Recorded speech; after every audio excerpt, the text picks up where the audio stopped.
Hello, my name is Daniel, and today I'll be showing you how to play the trumpet.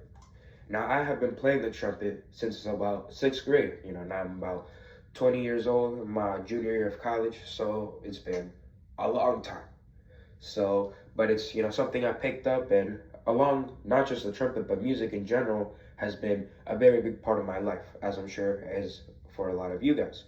But today I want to show you just what it means to go about that, and learning just the basics. But today I will be talking about first the anatomy of the trumpet, the physical techniques and elements involved in playing the trumpet, and also at my third point, going more in depth into one of them is the importance of breathing. But to have to play the trumpet, we need to know what makes up the trumpet, and which is why I have one right here.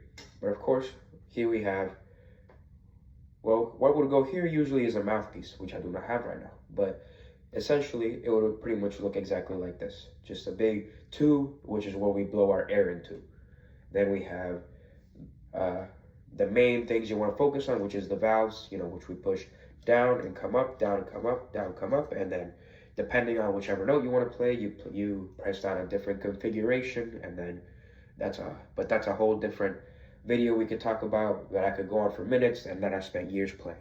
But all essentially for this speech is that you need to know is that for every button you press, it makes a certain sound, a certain note, and just really just changes the length of the trumpet. But of course, we have some little valves and slides here that come in and out, and some may be more stuck than others, but they come out really just to tune the sound. If it sounds flat, if it sounds off, really just move it around to make sure it sounds just right. And of course, we have the big horn, which is where the sound comes out of. And moving on to my next point, is really more of the physical components of playing the trumpet. We talked about what is the trumpet, but now we need to focus on, all right, what do you need to do in order to actually make the trumpet make noise? And really, essentially, what you need to do is, of course, is blowing air, but doing so in a much more intentional way. And what I mean, it's gonna sound a little bit weird at first, but you're gonna need to buzz your lips, right? So you go like this, and then do that, but in a much more tighter sense. So you go, give me a sec. So basically, you're making a farting noise, what I meant. So yeah, you use that and you blow into it, and it makes a sound.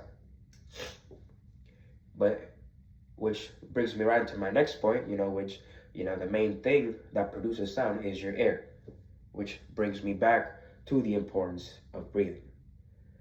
And really the main component of all this is we need to come to the foundation that the quality of your air determines the quality of the air that you use, determines the quality of the sound that comes out. If you use weak air and it's not stable and it's not good, then the sound's not going to be stable. It's not going to be good.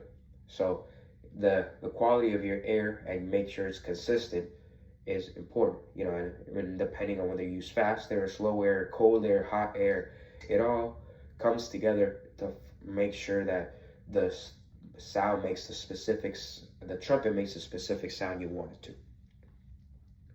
But in all this, I've shared how to play the trumpet, emphasizing the anatomy of the trumpet, the physical components required to play the trumpet, but more specifically, why breathing and air is so important in it.